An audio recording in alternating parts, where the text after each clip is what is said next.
Good morning, good afternoon, good evening. I'm Bob Mendelsohn, and this is the Bob's Your Uncle podcast.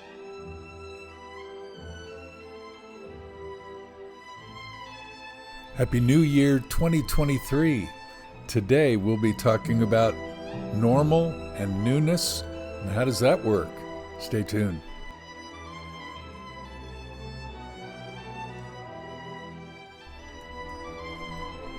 Thanks for joining me for this Bob's Your Uncle podcast season 3, episode 8.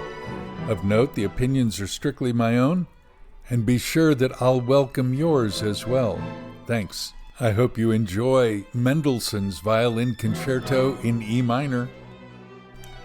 You can now find us and comment to us wherever you get your podcasts. iHeartRadio, Apple iTunes, Spotify, the list goes on, but I won't.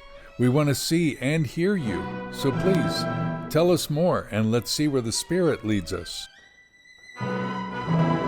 Whether you're at home, online, on the road with me in your headset at the gym, or out for your evening constitutional, wherever you get your podcast, that's where we will be. Thanks for being with us these 18 minutes.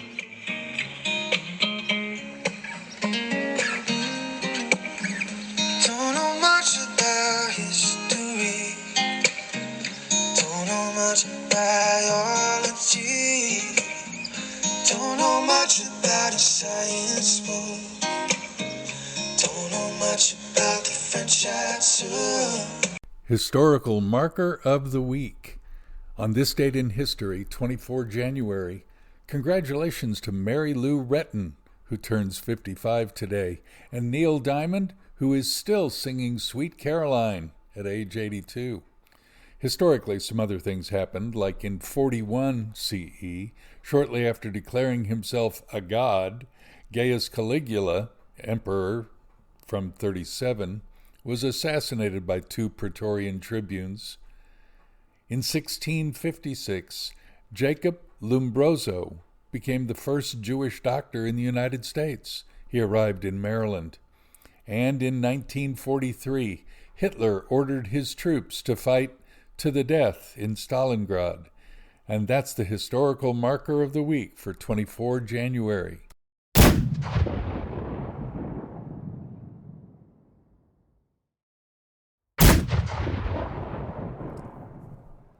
I greeted you with Happy New Year, which is still appropriate to do, I suppose, until when? When's a good time to stop saying that? Well, here in Australia, we have it easy, because this week we have Australia Day, which for some is an invasion day, and for others a celebration of all things Australia, including lamb and the Melbourne Australian Open. For all kinds of people, it's all kinds of things, mostly related to school and holidays and vacations. But it comes around every year, like a cycle, like a calendar. So when we say Happy New Year, we want to make things new and different, but it still seems the same, doesn't it? I mean, here it is summer, and some days are hotter than others, and some people go to the beach. The other day, it was at Manly's Shelley Beach, where a shark attacked and killed a dolphin. That's new. But they say, no, there are sharks all over the place. Well, it is an ocean, and it does belong to them and not to us. I suppose that makes sense. But what's new for you? You know, in Hebrew, we might say machadash, what's new? Or sometimes you greet one another with that same thing in English. Hey, what's new? How you going? What's happening? Meaning what is currently happening, not what was happening, and maybe something's new and different with you. Oh, look, you got a new hair color. Oh, look, you got a new T-shirt or new shoes. I like that. What did you get for Christmas? What did you get for Hanukkah? What did you do over the holidays? So we want to hear reports of people's new adventures. But don't they actually all begin to sound alike after a while? Oh yeah, we got on the road, we drove over to Adelaide for the tour down under, and we saw this and we saw that. Okay, was that your first time seeing a bunch of cyclists from around the globe? Yeah, it actually was. Okay, so that's new. But at the end of each stage, each daily race, all these competitors in different colors and different shapes all drove across the finish line, and the one who won was ahead by 0.001 second and increased his overall lead or her overall lead to 3.2 seconds. At the end of each day, I wondered if those people were thinking, wonder what's new. And sometimes we get bored with same old, same old. People switch jobs, people switch partners, people switch activities because, well, I've done that for 5 years. I've had that person in my life for 6 years. It's time to shake things up a bit. And I appreciate that. There's a need for newness in our lives. I mean, the sun comes up, it's a new day dawning, but then it sets, and then there's this beauty of sunsets. But really, the sunrise and the sunset, my goodness, doesn't that happen pretty much every day? I mean, you might have clouds disturbing it. You might have snow in Kansas City, that's what I read, where the Kansas City Chiefs continue to win in football. That's pretty exciting for me. But, after 5 years, 6 years of they're always in this position at the playoff time, does that get boring to you? Does sameness mean boredom? I hope not. I hope that you continue to experience sunrise and sunset and that's never boring to you. My daughter had a book that I saw in November when I was visiting her over in the U.S., and it was called The Myth of Normal, written by a Hungarian Jewish doctor who lives in Vancouver, British Columbia now. And it's a tome, my goodness, I'm showing you how thick that book was. It took, I think, his son 18 hours to read it onto an audiobook. It's pretty impressive, and it has data and statistics from all over the globe, a lot from Canada, about medical procedures and what's normal and what's abnormal and what should be normal. I really encourage you to read it. If you've got 18 hours, you want to listen to it on an audiobook, that's fine, or you want to read the tome. It will be well worth your reading. I'm not sure that I agree with everything he said, but he experienced trauma, of course, being born during the Holocaust, 1944, I believe, and he experienced a lot of continuing troubles as a child of a Holocaust surviving community. What is normal for him? And then the grandson who read that, who also became a physician, if I remember right. What is it that is normal, and what does stress cause, and what does trauma cause? And I tell you, it was a well worth it read, but it got me thinking about newness and normalcy in 2023. Where am I going to be? This is the beginning of my last year as the leader of the organization Jews for Jesus in Australia. Come end of September, beginning of October, that's going to change. A couple years ago, I was the chairman of the board of Pickleball Australia and gave that up so that I could do well in the terminus of my career, so that I could spend more time with family, so that I could travel a bit more. And I felt an ending to something that I'd begun with a pendulum swing and felt good about the work that I'd done. I was the president of pickleball in New South Wales, and I've watched from a distance, sometimes from up close, the slow continuing growth of pickleball. 8,000 players now, 4,000 paying members of the association. That's fantastic in just 5 years. What is that really going to do? There's the Major League Pickleball happening in the United States with various prominent sports people buying teams and setting up a league and tournaments and such. Well, that's pretty exciting. But at the end of the day, for so many, it's just a game, and they play that game and they enjoy that game, and that's good. Recreation matters. Recreation really matters. But, some people that I was playing with over in Adelaide last week said, yeah, I'm kind of bored. I mean, I play with the same people. So I said, well, shake it up. Play with different people. Go to different venues. Go to different states. Go to other countries and play. It's happening globally.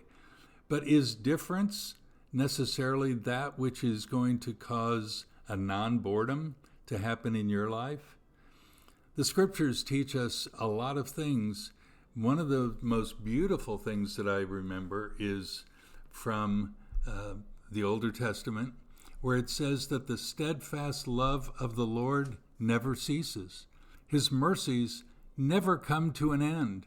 They are new every morning. Great is your faithfulness.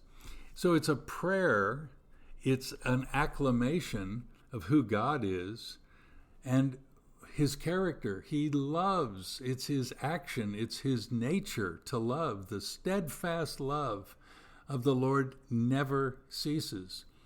They're new every morning. Wait a minute. They're the same, aren't they? If it's his love, I mean, it's sort of like your grandmother, isn't it? I mean, she loves you. That was love. And the wet kisses on the cheek, isn't that good? And the little snowballs with coconut and whipped cream in between the vanilla wafers, isn't that love? Isn't that a grandmother's love? Isn't that the steadfast love of the Lord? Well, it's not just the sameness. It's the great overwhelming feeling that you and I can experience as we enter into a relationship with God. How different is that than a relationship with the Australian Tax Office or with the IRS? How different is it when we have a relationship with a school teacher or a professor at university, with a boss or with an employee? Well, we can extend kindnesses. That's good. The steadfast love of the Lord never ceases. When I don't deserve it and when I think I do, the love of God never ceases. His mercies never come to an end, the scripture says. Never. When do I need mercy? When I hope that I don't get what I do deserve, which is punishment and judgment and harsh criticism for the wrongs that I do. Whether it's adding a little extra something or other into a formula that causes people to have troubles in the chemistry lab, or when you add a little too much sugar or vinegar to a recipe and it makes a mess of everything as you serve that to your friends who attend. Look, when you do wrong, and those are just minimal things. When you do wrong to other people, when you hate in your heart, when you harbor resentment, when you have in your place of your heart a place that's big enough to put a ship, and you harbor resentment there towards your fellow man or fellow woman, your sister, your cousin, or somebody who's just not like you, doesn't smell like you, eat like you, dress like you, and you harbor resentment, isn't that not love? Well, his mercies never come to an end. I deserve all of the troubles. I deserve all the troubles that I cause other people. But God's mercies never come to an end. That's new. That's newness. The newness of forgiveness, the newness of fresh. I just ponder that. I don't know if you've gone out early in the morning and you've seen the morning dew, and it's fresh as it sits there on the flowers or even on the leaves outside your place. New every morning. Great is God's faithfulness. Well, that's what I'm thinking of as we enter into this new year. Happy Australia Day, or whatever you call 26 January in where you live. Maybe you just call it 26 January, as you will. May you find newness in freshness, in the mercies and ever-loving kindnesses of God when you don't deserve it. And if you think you do deserve it, may you remember his kindnesses throughout your days. Shalom. By the way, the biblical reference that I gave you is from the prophet Jeremiah in his book Lamentations chapter 3, verse 22 and 23.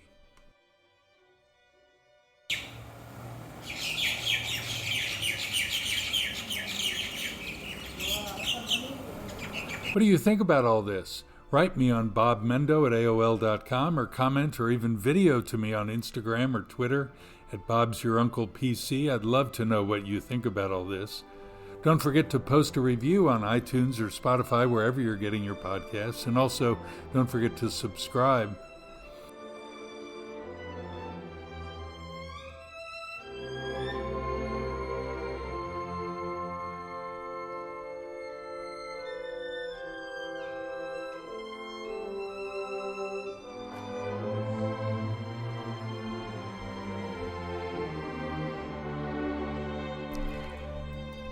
Every week we read from the number one bestseller of all time, the Bible, and this week is no different. But of course I've already read it to you from the weeping prophet. Odd to think of Jeremiah, who lamented so much, being this master of a word of hope, a hope of relief. Why? Because we're so strong? No, because God is a God of mercy. I am so grateful to know him and to hope you can get to know him personally yourself. Shalom.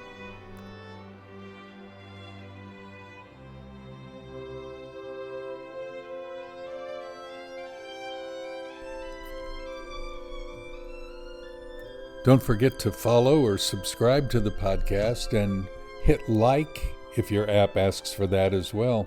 We can use all the good speak we can get. And your podcast app will notify you of the next episode, which, by the way, will be next Tuesday.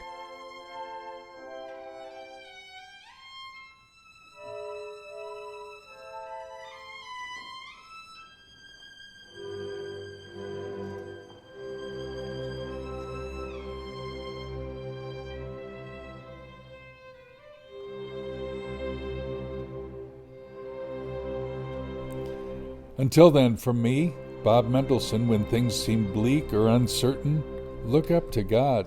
He's in his heaven. And Bob's your uncle. Shalom from Sydney.